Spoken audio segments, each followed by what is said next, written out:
प्यारे बच्चों, आज की ऑनलाइन कक्षा में आप सभी का स्वागत है।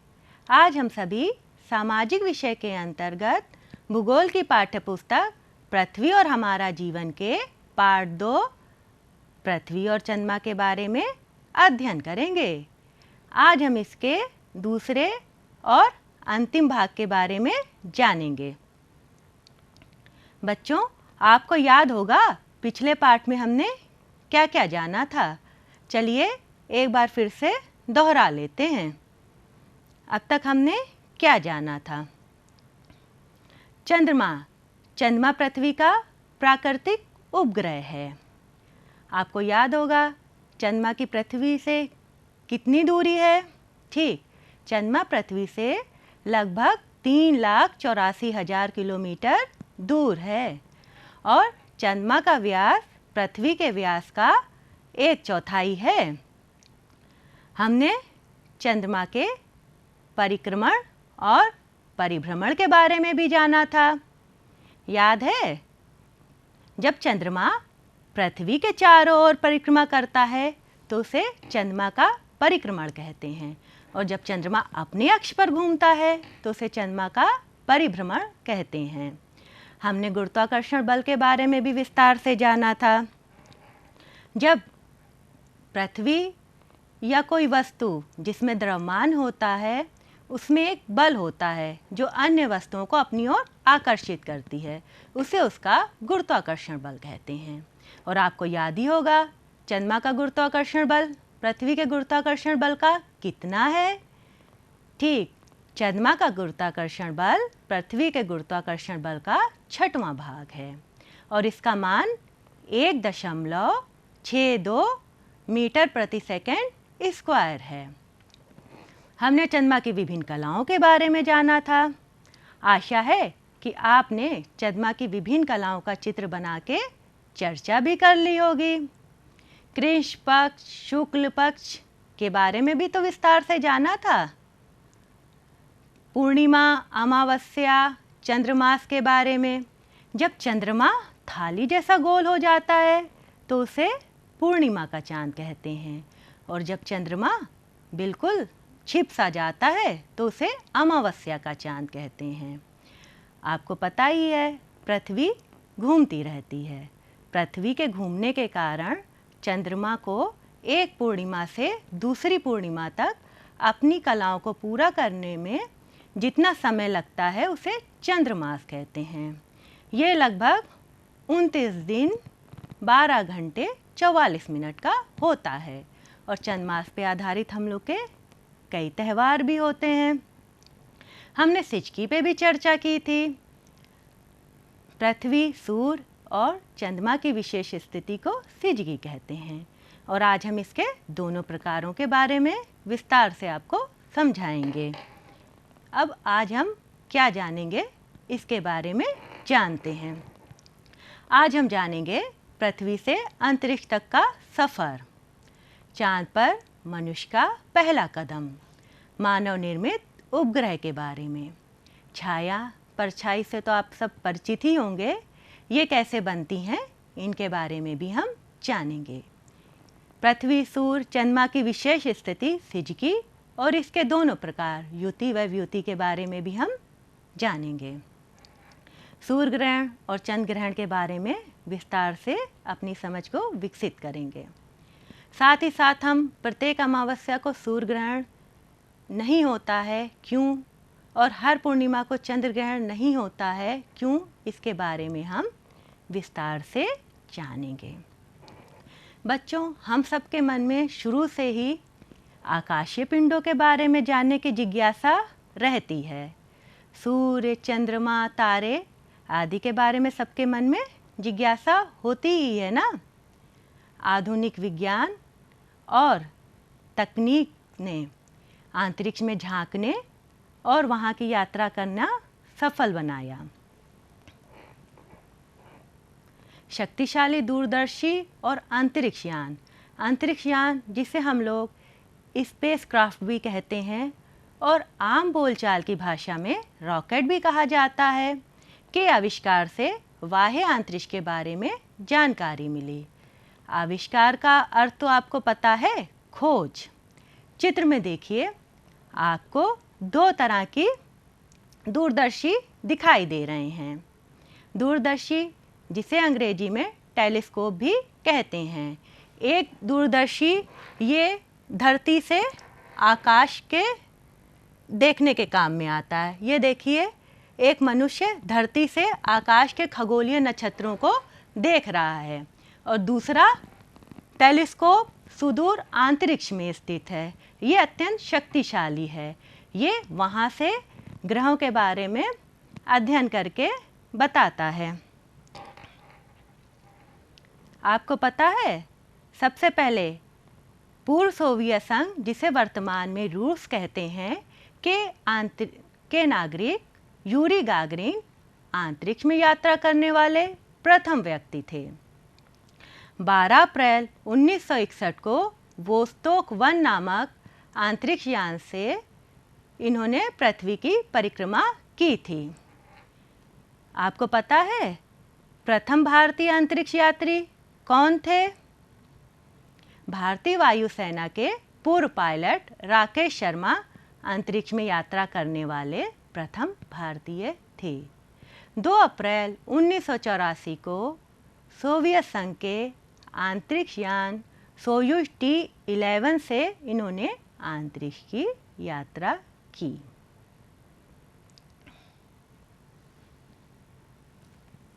चांद पर मनुष्य का पहला कदम। आप सबको पता ही होगा, हम सब लोग चांद पर भी पहुंच चुके हैं, वहां के बारे में परिचित हो चुके हैं। चांद पर सबसे पहले 20 जुलाई 1969 को संयुक्त राज्य अमेरिका का अपोलो 11 अंतरिक्ष यान पहुंचा था। इसमें नील आर्मस्ट्रांग और उनके साथ एडविन एल्ड्रिन और माइकल कॉलिंस सहयात्री बन के गए थे। और चंद्रमा पर पहला कदम रखने वाले नील आर्मस्ट्रांग थे। नील आर्मस्ट्रांग चंद्रमा पर कदम रखने वाले प्रथम व्यक्ति हैं।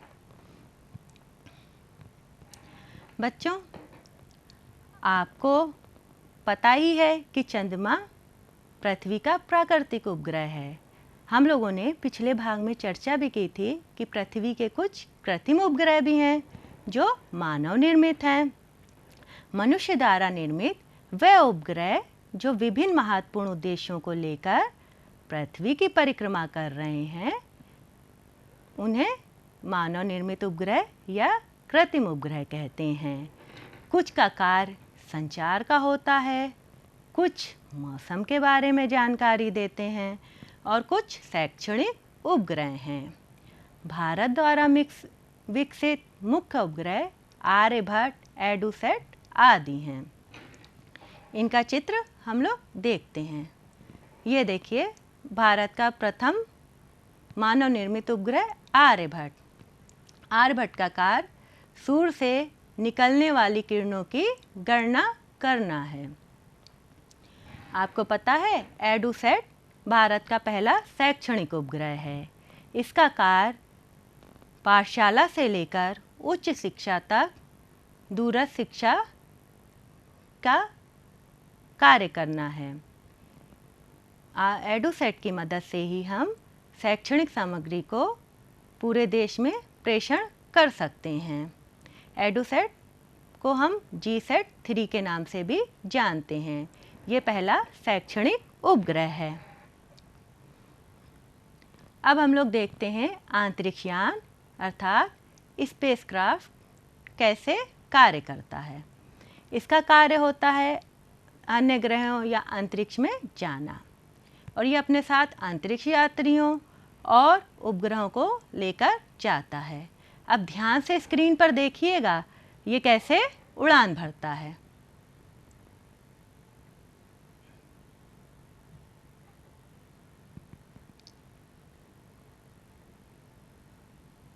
देखा आपने अंतरिक्ष यान कैसे अंतरिक्ष में गया। बच्चों, आप अक्सर घर में, स्कूल में, समाचार में ग्रहण के बारे में सुनते रहते होंगे कि आज चंद्र ग्रहण लग रहा है या सूर्य ग्रहण लग रहा है। आखिर ये ग्रहण क्या होता है, पता है आपको? प्राचीन काल में जब सूर्य के चारों तरफ काली छाया घिरती थी तो मनुष्य डर और अज्ञानता से भयभीत हो जाता था, जिससे अनेक अंधविश्वास और कहानियों ने जन्म ले लिया। सूर्य ग्रहण की प्राचीन मान्यता थी कि सूर्य ग्रहण के लिए राहु केतु नामक 2 राक्षस उत्तरदायी हैं। राहु सूर्य ग्रहण के समय सूर्य को निगल लेता है, तो चंद्र ग्रहण के समय केतु चंद्रमा को निगल लेता है। लेकिन आपको पता है, आज से लगभग 1600 साल पहले आर्यभट्ट द्वारा इस प्राचीन मान्यता का खंडन किया गया था।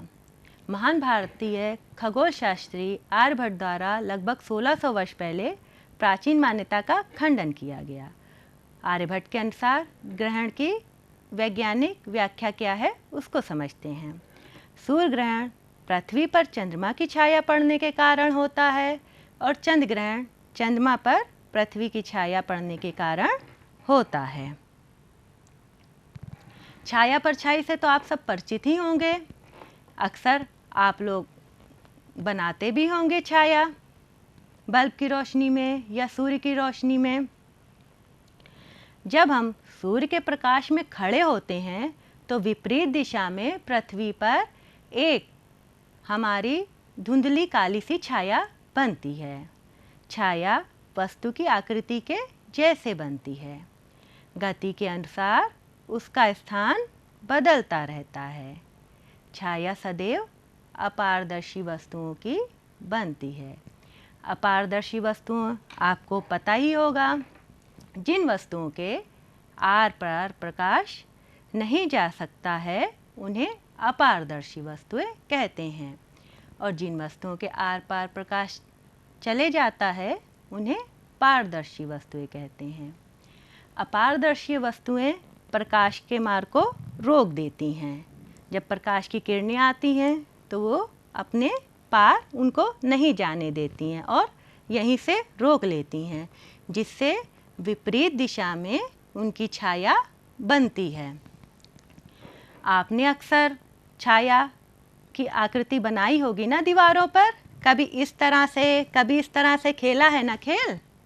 अगरचे आपने अभी तक ये खेल नहीं खेला तो आज बल्ब की रोशनी में या सूर्य की रोशनी में खेल जरूर खेलिएगा। आपको पता है, सुबह और शाम को छाया बड़ी बनती है और दोपहर में छाया छोटी बनती है। जब प्रकाश स्रोत दूर होगा तो छाया छोटी बनती है।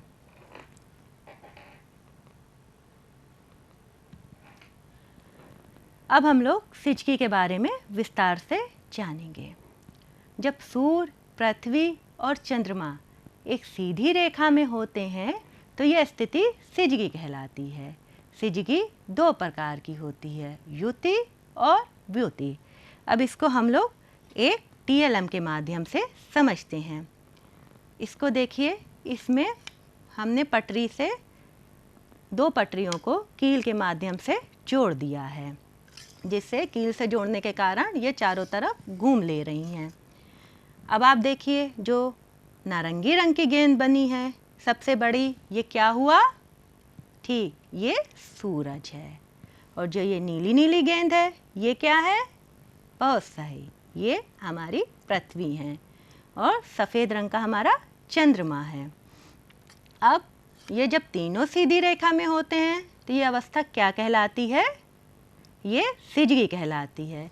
जब सूर्य, पृथ्वी, चंद्रमा एक सीधी रेखा में होते हैं तो ये अवस्था सिजकी कहलाती है। अब सिजकी के 2 प्रकारों को जानते हैं। जब सूर्य और पृथ्वी के मध्य में चंद्रमा आ जाता है तो यह स्थिति क्या कहलाती है? यह स्थिति युति कहलाती है। जब सूर्य, पृथ्वी के मध्य चंद्रमा आ जाता है तो यह स्थिति युति कहलाती है। और अब जब सूर्य और चंद्रमा के मध्य में पृथ्वी आ गई तो यह स्थिति क्या कहलाएगी? यह व्युति कहलाएगी। अब आप सोच रहे होंगे कि कभी मध्य में चंद्रमा आ रहा है, कभी पृथ्वी आ रही है, तो क्या कभी सूर्य बीच में आ सकता है? सोचिए, बना के देखिए।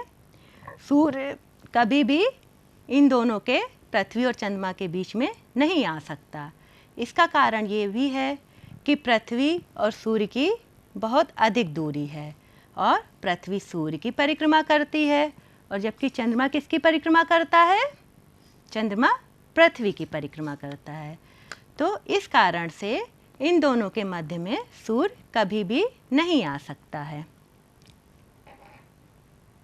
चित्र में देखिए, आपको सूर्य पृथ्वी और चंद्रमा के, सूर्य और पृथ्वी के मध्य में चंद्रमा दिख रहा है। तो ये कौन सी स्थिति हुई? बिल्कुल सही, ये युति की स्थिति हुई। जब सूर्य और पृथ्वी के बीच चंद्रमा आ जाता है तो यह स्थिति युति कहलाती है। ऐसा अमावस्या को होता है। इस दशा में चंद्रमा की छाया पृथ्वी पर पड़ती है। इसे सूर्य ग्रहण कहते हैं। लेकिन आपको पता ही है, प्रत्येक अमावस्या को सूर्य ग्रहण नहीं होता है। क्यों नहीं होता है, इसके बारे में हम चर्चा अभी आगे करेंगे। अब देखिए, सूर्य और चंद्रमा के मध्य में पृथ्वी आ गई, तो ये कौन सी स्थिति हुई? बताइए। बिल्कुल सही, ये व्युति का चित्र है। जब सूर्य और चंद्रमा के बीच में पृथ्वी आ जाती है तो यह स्थिति व्युति कहलाती है। यह पूर्णिमा को होती है। इस स्थिति में पृथ्वी की छाया चंद्रमा पर पड़ती है, जिससे चंद्र ग्रहण होता है। प्रत्येक पूर्णिमा को चंद्र ग्रहण नहीं होता है। क्यों नहीं होता है, अभी आपको विस्तार से बताएंगे। सूर्य ग्रहण। सूर्य ग्रहण के दौरान सूर्य से खतरनाक किरणें निकलती रहती हैं, जो कि हमारी आँखों के लिए बहुत ही हानिकारक होती हैं। ये हमें अंधा भी कर सकती हैं। सूर्य ग्रहण की घटना को कभी भी नंगी आँखों से नहीं देखना चाहिए। इसके लिए वैज्ञानिकों द्वारा निर्धारित चश्मे का ही प्रयोग करना चाहिए। अब स्क्रीन पर देखिएगा, आपको सूर्य ग्रहण होते हुए दिखेगा। ध्यान से देखिएगा। देखिए, आपको सूर्य ग्रहण होते दिख रहा है। ये चंद्रमा की छाया सूर्य पर पड़ रही है। देखा आपने? सूर्य ग्रहण 3 प्रकार का होता है: पूर्ण सूर्य ग्रहण, आंशिक सूर्य ग्रहण और वलयाकार सूर्य ग्रहण। पूर्ण सूर्य ग्रहण में चंद्रमा की पूरी छाया सूर्य पर पड़ती है और चंद्रमा बिल्कुल सूर्य को ढक लेता है और कुछ समय के लिए अंधेरा सा छा जाता है। इसे पूर्ण सूर्य ग्रहण कहते हैं। और आंशिक सूर्य ग्रहण में चंद्रमा की छाया सूर्य के कुछ ही भाग को ढक पाती है, जिसको आंशिक सूर्य ग्रहण कहते हैं। और वलयाकार सूर्य ग्रहण में चंद्रमा क्योंकि दूरी पर होता है, इस करके चंद्रमा केवल सूर्य के मध्य भाग को ढक पाता है और पृथ्वी से देखने पर बीच के भाग में अंधेरा छाया दिखती है और किनारे किनारे वलय सा दिखता है। इसलिए इसे वलयाकार सूर्य ग्रहण कहते हैं। सूर्य ग्रहण की स्थिति को और विस्तार से जानते हैं। चित्र में देखिए, आपको सूर्य, पृथ्वी और चंद्रमा दिख रहा है। सूर्य की किरणें, जब सूर्य और पृथ्वी के बीच चंद्रमा आ जाता है तो इस दशा में चंद्रमा की छाया पृथ्वी पर पड़ती है। इस स्थिति को सूर्य ग्रहण कहते हैं। ऐसा अमावस्या को होता है। पृथ्वी से देखने पर चंद्रमा की छाया जब सूर्य पे पड़ती है तो पृथ्वी से सूर्य हम लोगों को छाया युक्त या काला सा दिखाई देता है। ये सूर्य ग्रहण की स्थिति होती है।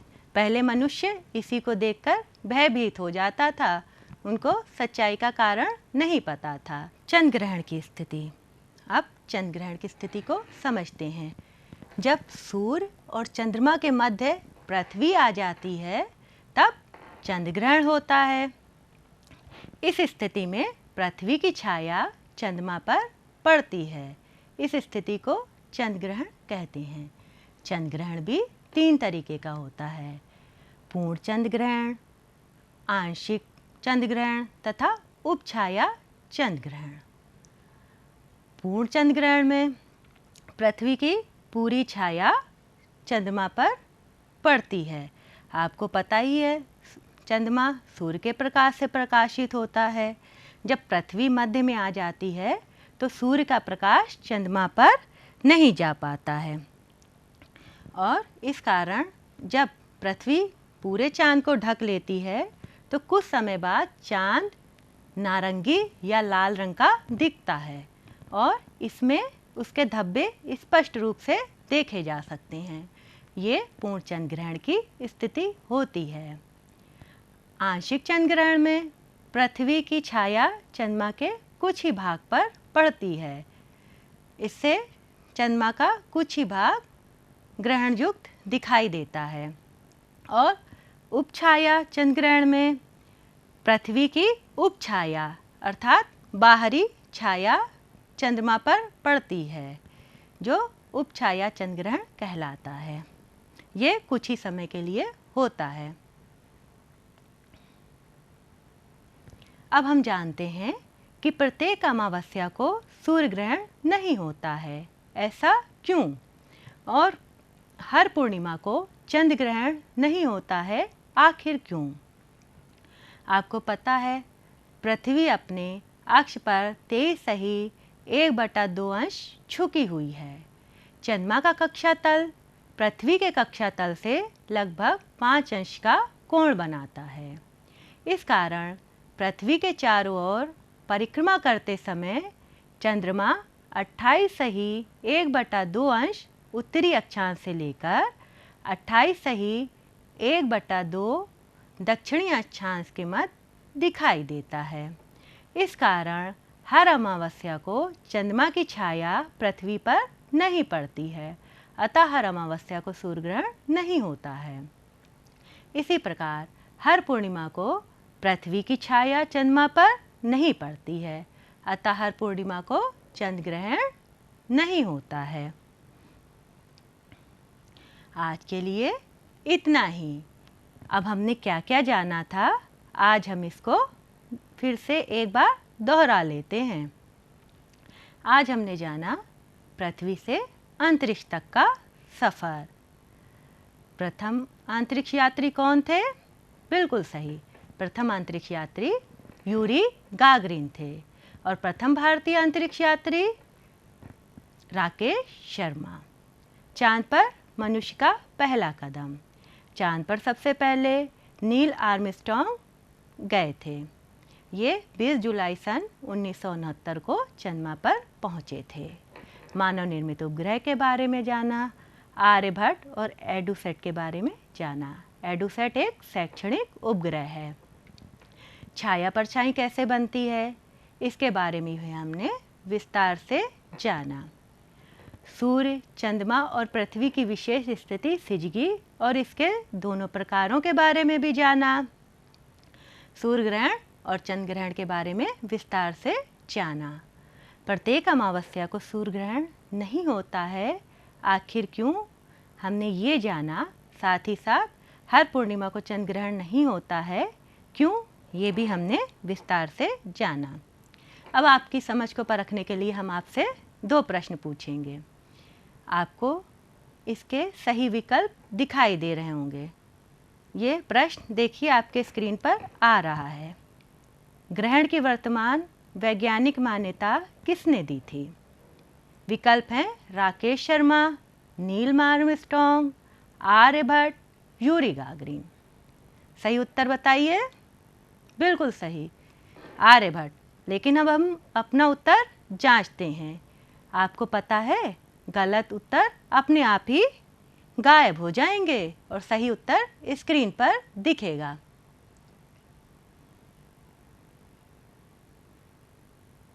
सही उत्तर है आर्यभट्ट। मजा आया आपको? चलिए अब एक दूसरा प्रश्न देखिए, आ रहा है आपके स्क्रीन पर। प्रथम अंतरिक्ष यात्री कौन थे? Rakesh Sharma, Yuri Gagarin, Neil Armstrong, Edwin Aldrin. सही उत्तर बताइए। Yuri Gagarin. चलिए अपने उत्तर को जांचते हैं। बिल्कुल सही, सही उत्तर है यूरी गागरिन।